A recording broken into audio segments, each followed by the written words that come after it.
Hürmetli vatandaş, bugünkü leksiyelerimizi başlayımız. Leksiye dersi de Kadir Olsi, Washington'da sözleyimiz. Bugün Çiğsağ 2019 yıl 6. ayının 18. günü heptiki Şenşembe. Leksiyelerimizi başlaştığından evvel bir cümleye bir kelimelik vaziyet doğrusunu sözlesek.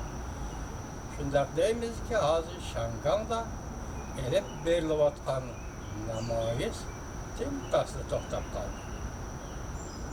Onu keyin eshitdirmiz Alloh xohlasa. Ikkinchisi, bugunlardan Amerika Qo'shma Shtatlarining davlat ishlar kotibi Mike Pompeo Rais Xi Jinpingning Osakaga kelib, Prezident Trump bilan ko'rishadiganligini eg'izga oldi.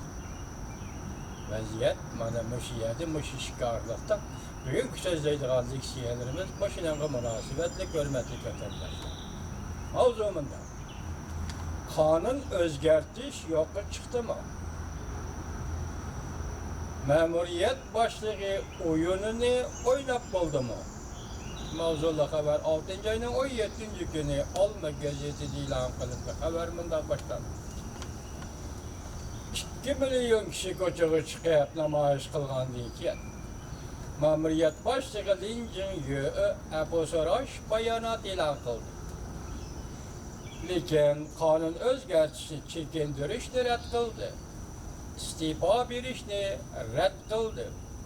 Ya'ni shanganliklar natijaga erishdi deb hisobladi yoki shunday o'yladi. Shanganlikni ahmoq deb o'ylagan bu kishining o'zining ahmoqligi yetib oshatdi. Jungo Kompartiyasi namoyish qilgan kishilarni ayblab hech nima bilmaydi. Markaziy hukumat hujum qildi dedi. Endi Shangan to'g'risida fikr qilgan chet el matbuotlari hujum qildi. Bu demak atalmış samimiyet, atalmış kamtarlikda. Onun üstüge Şanganlıkla oynab boldum. Bir cümle keçeringlar degan bilallar ish tugudimi? Bir amaldor jinchisi mundaq dedi Shangan ma'muriyatidagi amaldor. Qochqinlar qonuni texnik jihati o'ynalib bo'ldi. Lin Jin-yuga yana bir qatam fursat beringlar. Yüzü qilinni ko'rgan edik. Lekin bundaq yüzü qilinni ko'rmagan edik.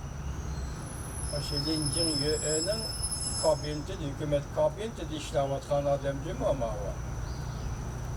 Mushu odam ashundaq qilyapti. Jinchisi degan odam shundaq qilyapti. Ötküzüp beriş kanunidan götürülgen buran çapkınның jarayoni Jungo Kompartiyasi bilan Shangan Kompartiyasining Shangan xalqini düşman o'rniga qo'ygan moyitini oshkorlab berdi. 6 ayning 9 kuni Shanganda yuz bergan million kishilik namoyishning sadosi Lin Jin-yu hukumatining qonun chiqarish irodasini elip geldi. 6 ayının 12 günü 10 minglagan kishilarning qonun chiqarish komiteti binosini qo'rshovga erishib Lin Jin-yu hukumatining qo'llab bostirishini elib keldi. 6 ayının 16 günü Shanganda 2 milyon kishining namoyish qilishi Lin Jin-yu hukumatining bir jumla bu so'rashig'iga erishdi. Agar 30 yil burun Beijingda yuz bergan so'yqirim Shanganlikning vatanparvarligini qo'zg'adi deyilsa, undaqda 30 yil keyin 6 ayning 12 kuni Shanganda yuz bergan qo'llab bostirish Shangan xalqining Shanganni so'yishini qo'zg'adi. Hong Kong xalqining Hong Kong'ni so'yishini qo'zg'adi. Qancha vahshiy bo'lsa siyosiy hokimiyat shuncha qo'llab bostirildi. Bostirishda Shanganlik bosh egmaydi, tez tutmaydi.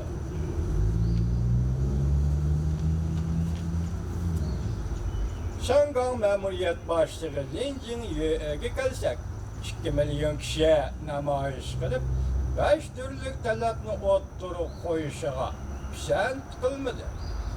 Uning Şangangda ma'muriyat boshlig'i bo'lib turishi Jungo Kompartiyasi qo'llandı yo'q degan masalaga bog'liq. Jungo Kompartiyasining qo'llashi Lin Jingye siyosiy vazifalarini tamomlay yo'q degan masalaga bog'liq. Shundaqla Jungoning yuqori qatlamadagi kurashning natijasiga bog'liq. Lin Jingye yaqindan beri Jungo Kompartiyasining ishonchiga erishganligini, qo'llaydiganligini ta'kidlashga boshladi. Lekin Jungo Kompartiyasi, Shangang Kompartiyasi yovuz qonunni chekindirish masalasida, Lin Jingye masalasida, ya'ni Shanganglikni ahmoq qilaman desa, va bir sarongning joylashi bo'lib qoladi xolos. Şangangda nashr qilinadigan Olma gazetining obzori.